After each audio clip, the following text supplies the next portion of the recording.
Hi, I'm Mike Graydon, CEO of Food and Consumer Products of Canada, and I'm here with Sylvain Charlebois, the Dean of the School of Management from Dalhousie University. And we're here today in Toronto at the FCPC Supply Chain Symposium, which Sylvain will be speaking at later on this afternoon. But as a great commentator of our industry, both retail, manufacturing, government, I wanted to take the opportunity to get your perspective on a few things that are going on.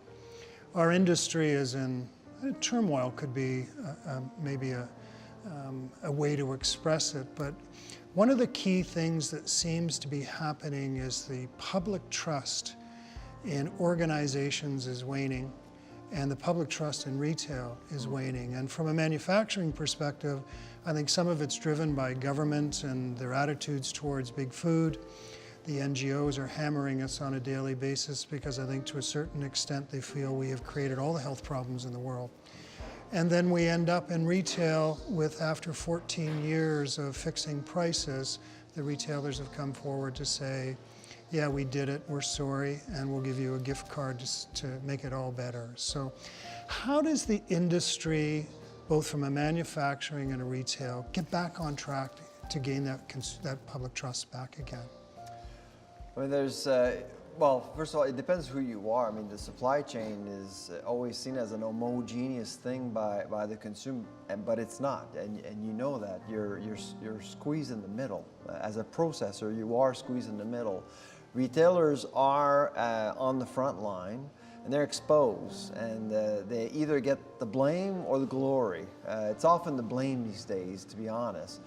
Whenever we talk about social licensing these days, things do fluctuate quite a bit. We have published recently a study on social licensing and consumer trust, and because of what has happened over the last year or so, some retailers have been affected more than others. And it seems as though being honest, being forthcoming, transparent, that does help. If you're fighting, if you're in the middle of, if you're seen as a player in the middle of a war amongst other players in the industry, it seems that Canadians aren't necessarily accepting that. And that seems to be the case with some grocers versus others. From a manufacturer's perspective, one of the challenges I think our industry is experiencing is there is a phenomenal amount of transition. They research the consumer quite extensively, and the consumer is dictating where product development is going. And more natural, more healthy food is absolutely in the mandate of a majority of our companies. And in some, they're trying to work hard to position themselves as the healthiest companies in the world. And some of that's through acquisition, some of that's through reformulation. The challenge is that they're not getting recognized for the initiatives that they're undertaking. And so how is an industry, how is, as the guy sort of there guiding the food manufacturers, what's my counsel to them in regards to getting better public trust and perception in all the investments that they're making in regards to trying to make their food more aligned to the consumer demand or the consumer need of being healthier? In terms of the whole R&D agenda is misunderstood, mostly by consumers, but also by governments. They don't necessarily appreciate how important the processing sector is to the entire economy, not just in agri-food. I think everyone agrees that innovation is going to be a driver moving forward. That innovation is not necessarily coming just from distribution, it's also coming from manufacturing and processing. And that needs to be recognized. And I think with the Barton report, for the first time ever, I think, in at least 2 decades, somebody actually wrote into a report that was really well recognized that processing is really a driving force for the agri-food sector. And so that we're seeing the beginning of a tremendous shift, I think. And because of this need to make supply chains transparent, I believe that manufacturers are more exposed than ever. Yeah, one of the challenges that we're experiencing, though, the Barton report is phenomenal. Yep. To have a federal government talk about agri-food processing manufacturing with the confidence that they have and the willingness to invest to the levels that they've come to is terrific. But when you look at the domestic market and the challenges we experience as manufacturers with a consolidated retail market where you've lost control of pricing, you cannot dictate what your prices are going to be. The retailers are telling you that shift of power. The massive costs of the regulatory transition that industry is having to go through, whether it be front of pack labeling, cost recoveries from Health Canada, marketing to children, it just goes on and on and on. It's not necessarily the most conducive domestic market to stimulate capital investment and innovation to be able to achieve the opportunities that the Barton Report talks about. So how do we make that jump from opportunity within the environment that we have today, which is almost cost prohibitive? Here's my hope. I mean, what came out of the Barton Report is the idea of setting up these super clusters. I'm not sure if you remember, but now we do know that there are 5 super clusters in the country. One of them is out in Halifax with Oceans, but there's also different super clusters. There's logistics, and also there's AI, but there's also the protein-based one out of Saskatchewan. Right. I think that's breaking up what we have seen in the last few years, an oligopoly serving the public. I would say that some people believe that certain brands were at the epicenter of a super cluster. People know what these brands are. Yeah. You know them, I know them. But now I think because of these new super clusters, we're breaking up the establishment a little bit more, giving a chance to the smaller players to have access to that innovation that can come from different places. What drives innovation are ideas, research, and commercialization. And that's what super clusters are doing. And you think they'll get momentum? I mean, beyond the corporate welfare rhetoric, which I think is a fair comment, to be honest. I think we need to believe in them a little bit, given how much money is invested into these super clusters. When it comes to food, I think everyone agrees that there's little innovation in Canada versus the US or other places around the world. So we need a catalyst for change, and I think that's part of it. The other aspect that needs to be recognized is collaboration. I think FCPC does a really fine job opening up its doors to retailers, to grocers, trying to understand each other as much as possible instead of just looking at pressure points at retail and bring them down the food chain and ask processors to just deal with them, deal with lower prices, and that's pretty much it. It's not necessarily the way you want to deal with how you market food. The value chain approach is really about collaboration, not opposition. Yeah, because I think there's some great opportunities. One of the things, as you know, Canadian food from a food safety perspective is recognized as being one of the best around the world. Yep. And something we should take great pride in. And there is a growing population worldwide. By 2050 is going to need a lot more food to sort of satisfy the masses, and we're poised in a perfect opportunity to leverage that if we can, in fact, to your point, utilize these super clusters and other things to try to generate the momentum that needs to happen at the end of the day. From a government perspective, they're kind of in our face a little bit right now. Yeah. We're in the final stages of consultation on front of pack labeling. I must admit, Health Canada are becoming much more responsive to industry input, because I think the complexities of what they're trying to do are probably exceeding what they thought about, the consequences, small pack sizes and different things like that. But as we go through our discussions with Health Canada, one of the things that concerns me is that this is a click-the-box solution, and it isn't really getting to the root of the problem, which from my perspective, and I think FCPC, we support front-of-pack labeling, but more so we support education, and that there is a generation of consumers that do not know how to consume food properly. How do we start to move this thing forward and get the political rhetoric off the table and start to get the investments that are necessary in consumer education at a very young age so that we can start to adjust that thinking, not just the actions? There's lots going on in government, no doubt, and it is obvious, at least to me, that the target are manufacturers, and unfairly so, as far as I'm concerned.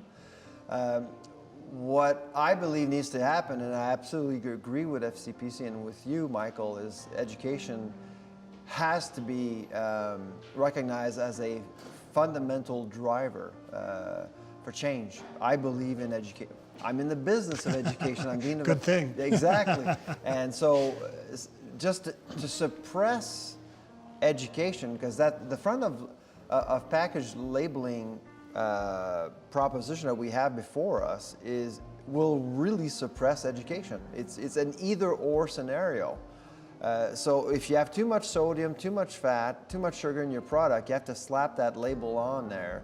And what's likely to happen is that label will will clarify rules in the marketplace, and that shouldn't happen. People should know what that label actually means. Right. They won't, because it's a binary approach. What needs to happen is a more comprehensive approach, giving consumers a chance to understand what's in that product, what is good, not so good. And perhaps some consumers want to treat themselves with some products with a little bit more fat than usual. And if they know, at least they'll buy the product willingly. Right now, I personally think that the policy being presented is an insult to Canadians' intelligence. I would concur. I think it's the Dairy Farmers of Canada did some research recently that indicated 46% of the consumers actually look at the nutritional facts table before they make a purchase. And I can't believe I actually agree with the dairy farmers on one thing, but I agree with them. But it's there was a lot of investment in the awareness of the nutritional facts table, and it resonated and has started to have some impact. My fear is that the federal government is, to a certain extent, trying to disconnect these two things between a front of pack label and the nutritional facts table and kind of walk away from the leverage and the investments we've already made in education going forward. The other thing that I think concerns us, and I'd be interested in understanding where you think it may go, and that's what we call Healthy Eating Strategy 2.0. Yes. What's next? Because front of pack labeling, marketing to kids, that stuff is pretty easy to figure out why. But does that set the groundwork for future initiatives, future tax policies that could be even further detriments to manufacturing in Canada? I'm concerned because it seems as though Health Canada and the government is trying to solve many problems at once, and they're trying to slap very populist measures to cater to the broader public without understanding how the industry actually works. That's a scary thought. That's a scary scenario. It's a no-win solution for anyone. Yeah. It's problematic. I actually do believe that over time, the new food guide, which is actually going to be presented soon, may actually affect the whole educational agenda around food over time. And we don't know how that's going to look right now, but based on the principles that were published in the fall, I suspect it's going to be a complete departure of what we've seen over the last 50 years. Are you confident from your vantage point, being an educator, immersed in research, that these policies that the health ministry, the Minister of Health is bringing forward are actually baked in science, or is there a lot of rhetoric that exists and even in some cases personal experiences that are driving policy? There are a lot of scientists involved in that process, but the process is skewed by politics. Yeah. And it's our downside to a certain extent with Absolutely. That's how I see it. One more topic I wanted to just touch bases on, and I think it is an emerging one, is food waste. And yes.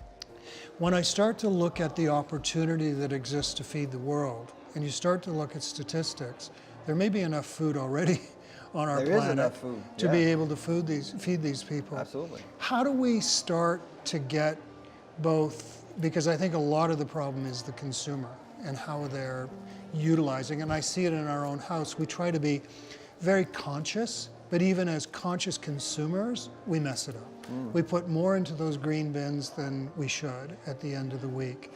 How do we start to get people more aware and conscious of the opportunities and the value?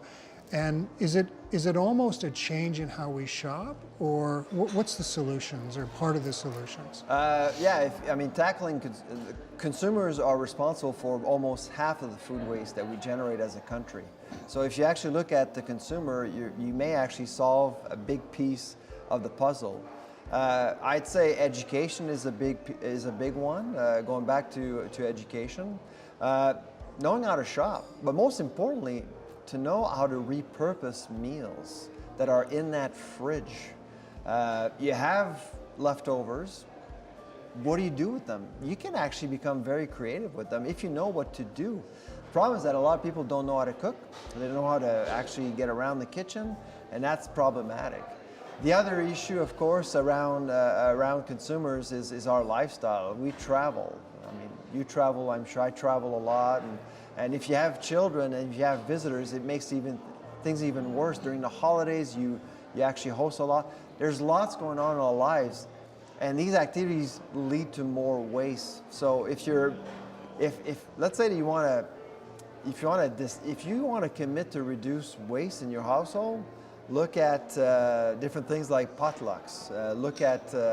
There are different ways to actually reduce waste, and if you're a little bit creative, there's lots and lots of things you can do.